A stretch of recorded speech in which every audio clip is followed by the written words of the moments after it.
Welcome to our deep dive. You're ready to really unpack Eckhart Tolle's The Power of Now. Let's do it. All right, so we're diving deep into the book itself using excerpts. And really our mission here is to give you almost like a cheat sheet to the most powerful ideas. And not just like what Tolle's saying, but how can you actually use these ideas to find more presence, more peace in your own life, and like starting right now. Yes. Love. And you know me, I'm all about those aha moments. Absolutely. So to kick things off, I want you to just imagine being so overcome with despair that you literally like can't stand the thought of yourself for one more second. Wow. That's how The Power of Now starts. Intense. Tolle was in this super dark place on the verge of suicide when he had this like huge realization. And he was like, I cannot live with myself any longer. And so if he couldn't live with himself, that must mean there were two of him, right? Right. The I and then the self that he couldn't live with. Yeah, that's the foundation of the entire book right there. I mean, most of us, like, we don't even realize how much we equate ourselves with just the constant chatter of our minds. Mm-hmm. But what if who we truly are is something deeper, something beyond that noise? Okay, so how does Tolle describe this mind that we're apparently not? Because I don't know about you, but my thoughts can feel pretty darn real. Oh, yeah, no, he's not saying the mind isn't real, like it doesn't exist or anything. It's more about seeing the mind as a tool, Okay. not the master of the house, you know? Okay. So think about it. Have you ever just felt like your mind was running on autopilot? Oh, yeah. Just replaying past events, worrying about the future, just generating these endless loops of what ifs and should haves? Totally. That's that dysfunctional thought pattern he's talking about. It's like that radio that's always on in the background. Yes, exactly. Even when you're trying to focus on something else. Spewing static. Yes. Yeah. Oh my gosh, I feel that so much. It's so easy to get caught up in that Yeah, and then mistake it for reality. absolutely. So if we're not our minds, then how do we tap into this deeper self that Tolle keeps talking about? He says the present moment is key, and he makes this really important distinction between our life situation and our actual life. Okay. So our life situation, that's all the circumstances we find ourselves in, you know, job relationships, that never-ending to-do list. That's a lot. It's real, but it exists in time, you know, past, present, future. Mhm. Our life, however, is always happening. Yeah. Now, it's the feeling of your sheet on the ground, the taste of your morning coffee, the awareness of this very moment unfolding. So it's like saying stop and smell the roses, Yeah. but like with a serious philosophical upgrade. Yes, exactly. And this isn't just about appreciating the little things. Right. Like, Tolle argues that our problems, they actually stem from resisting the kitchen. Okay. We chase happiness in the future, we dwell on the past, and we completely miss out on the only reality that truly exists. Which is This present moment, whatever it contains. This is so interesting because he even says that we can turn seemingly good activities into addictions Yes. when we use them to escape the team. Now, instead of enjoying them for what they are, 100%. like, haven't you ever realized you just spent like an hour scrolling through social media? Oh, yeah. But you can't even remember a single post. All the time. You were physically there, but not really present. Right. And it's not even about judging ourselves for that. It's about just noticing it, right? Like, when we become aware of our tendency to want to escape the present moment, then we can start to actually make different choices. So we've established that our minds left unchecked can be a bit like toddlers on a sugar rush. A little bit, yeah. But what about those heavier emotions? Anger, fear, sadness that can just pop up even when things seem fine on the surface. That's where Tolle introduces this really juicy concept of the pain body. Ooh, okay. So imagine accumulated emotional pain, almost like an entity in itself that wants to keep itself alive by feeding off of you. Okay, now that's a little creepy, but also relatable. Right. Like he even describes it in the book as like suddenly seeing this nasty alien creature appear in someone you thought you knew. Yeah, it's like a switch flips. Yeah. And all of a sudden, this negative energy takes over. It's like that saying, hurt people hurt people. Exactly. The pain body thrives on negativity. Yes. It wants us stuck in those familiar patterns of suffering. Yeah. Because it literally feeds off that energy. It needs that to survive. So how do we know if we're dealing with our own stuff versus someone else's pain body acting up? That's a great question. Have you ever noticed how, like, that irritation or bad mood just seems to have a life of its own? Oh, yeah. Even when, like, nothing's actually happened to justify it, that could be the pain body trying to take over. And to be clear, Everyone has a pain body to some degree. Sure. Part of the human experience. But not like, you're pain body free over there. No, not at all. Okay, good to know. We're all working on it, right? So we're not blaming ourselves for having a pain body, No. but we're simply trying to become aware of it so we can make those conscious choices about how to respond when it rears its ugly head. Yes, exactly. And that's where Tolley's teachings offer such a powerful alternative to our usual patterns of reacting. Okay. He says by simply observing those thoughts and emotions without judgment, Okay. we can actually withdraw energy from them. Really? Like turning down the volume on a blaring TV. Interesting. Yeah. So instead of getting lost in the content of our thoughts, like this person is doing this to me or I'm not good enough, Right. we can just observe them with a sense of detachment. Like, Yeah. oh, look, there's the pain body again. It's trying to spin its web of misery. Catch you in its web. Ugh, I know it. Yeah, and it's not about suppressing those thoughts or emotions or anything. Right. It's about changing our relationship to them. Okay. We can choose to engage, or we can just simply let them pass without getting caught up in their story. So if we can master that, like we're reclaiming our power from the grip of the pain body. We're becoming the conscious creators of our own inner experience. Yes, you got it. This is huge. It is big. And speaking of big, that brings us to another one of Tolley's radical ideas. Okay. Our bodies, often seen as obstacles or distractions in spiritual traditions, Right. are actually gateways to enlightenment. Wait, really? I always thought we were supposed to transcend the physical realm to achieve spiritual growth. Yeah.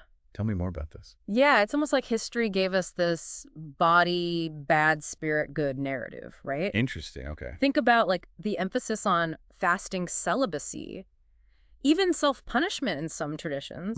It's like the body is the enemy of spirituality. Wow, I never thought about it that way. Yeah. But you're right. But totally flips the script. Okay. He argues that by actually being more aware of our physical sensations, our breath, the feeling of our feet on the ground, even just like the energy flowing through us, we can actually access a deeper level of presence. It's like we've been given this incredible tool for connecting with the tool. Now, but instead of using it, we're trying to like rise above it, deny it, even punish it. Exactly. He actually tells this funny story about watching these two ducks get into a little brawl. Okay, I'm already hooked and slightly picturing it. So they're going at it flapping and squawking, and then finally they separate and swim off in opposite directions. I bet they gave each other the side eye. Oh, totally, right? But here's the best part. After the fight, they both do this like vigorous wing flapping thing a few times. Okay. Like they just knew they need to shake off that negative energy. Oh, I love that it's like they instinctively understand that emotions can get stuck in the body and they just need a good release to get back to a peaceful state. Exactly. And Tolley uses this as an analogy for us. We can learn so much from observing nature.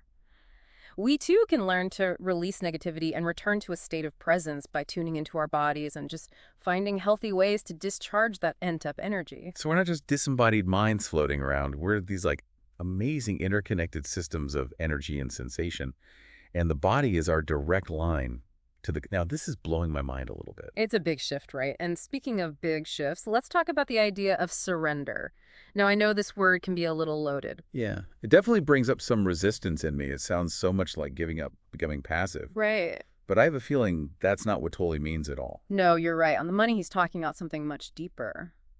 A realignment with a power greater than ourselves. A letting go of the constant need to control and resist what is. So it's more about acceptance than passivity. Exactly. And paradoxically, this surrender, this acceptance of what is, can be a source of immense power and freedom. That's a tough one to wrap my head around. How can surrendering to something difficult be empowering? You're right. It's not about like, if I just surrender, everything's going to be butterflies and rainbows. He's not promising a life free of challenges, you know. In fact, he says that challenges are inevitable. They're part of the human experience. What he is offering is a way to relate to those challenges differently from a place of presence and acceptance rather than resistance and fear. So it's not about denying the pain or pretending that everything is rosy. It's about recognizing that even in the midst of difficulty, there's a potential for growth and transformation. Exactly. He even suggests that there's a higher good that includes the bad. Now, I know that can be kind of a difficult concept to swallow, especially when we're like, you know, in the midst of something painful. Right. It's like, come on, really? Right. But Yeah. stay with me on this. Okay, I'm listening. Explain it to me like I'm 5. Okay, so imagine for a moment that life is like a giant tapestry. Okay. And from our limited perspective, we can only see a tiny portion of the tapestry at a time. Mm. We see like the individual threads, the knots, the imperfections. And we might judge those imperfections, wish they weren't there, trying to like pick them out or cover them up. Exactly. But what if, from a higher perspective, those imperfections are actually essential to the beauty and complexity of the overall design? Okay, that's kind of blowing my mind. So what you're saying is that even those experiences that seem negative or painful in the moment might actually be serving a purpose in the grand scheme of things. Exactly. And this is where the idea of surrendering to higher good comes in. It's about trusting that even if we can't see the whole picture, even if we don't understand why things are happening the way they are, there's a deeper intelligence at work that's guiding us towards our ultimate growth and evolution. Okay, that's a lot to take in. It is, isn't it? But here's the good news. We don't have to figure it all out intellectually. In fact, Tolle would say that trying to grasp these concepts with our minds alone is like trying to understand the ocean by studying a single drop of water. So how do we access this deeper understanding, this higher good that you're talking about? Through direct experience, through presence, through surrender. And one of the most powerful ways to cultivate these qualities is by becoming aware of the space around us.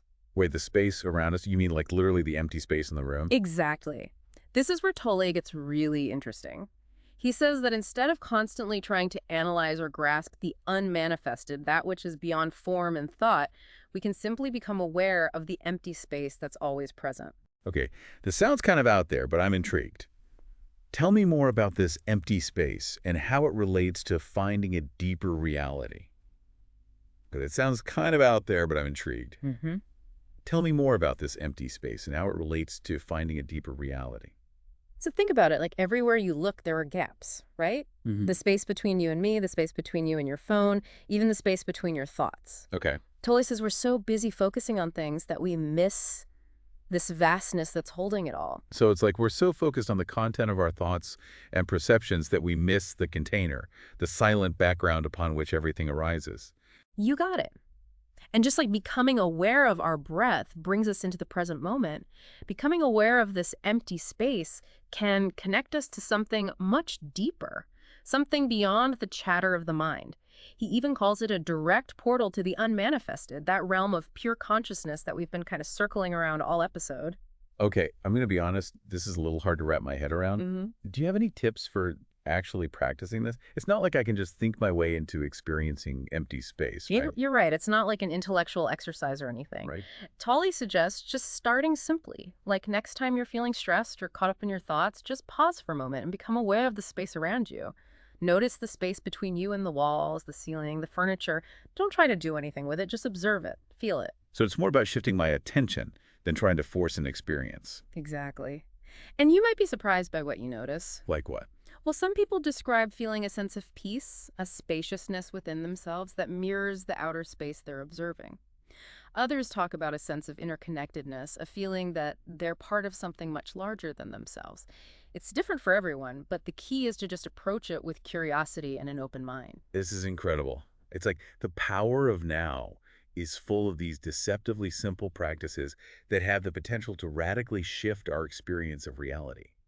And to think it all starts with becoming aware of the present moment, something we tend to take for granted. It's true. And that's why Tolle's work is so powerful. It's not about complicated rituals or esoteric knowledge. It's about waking up to the extraordinary within the ordinary, the sacred within ourselves and the world around us. So as we wrap up this deep dive, what's one key takeaway you hope our listeners are walking away with today?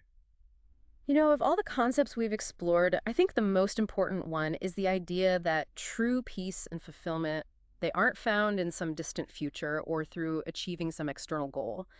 They're available to us right here, right now, in the present moment. It's about recognizing that this moment, whatever it contains, is the only moment we truly have. Exactly. And when we can embrace this moment fully without judgment or resistance, we open ourselves up to a depth of joy and aliveness that we never even thought possible. It's about realizing that heaven isn't some far-off destination.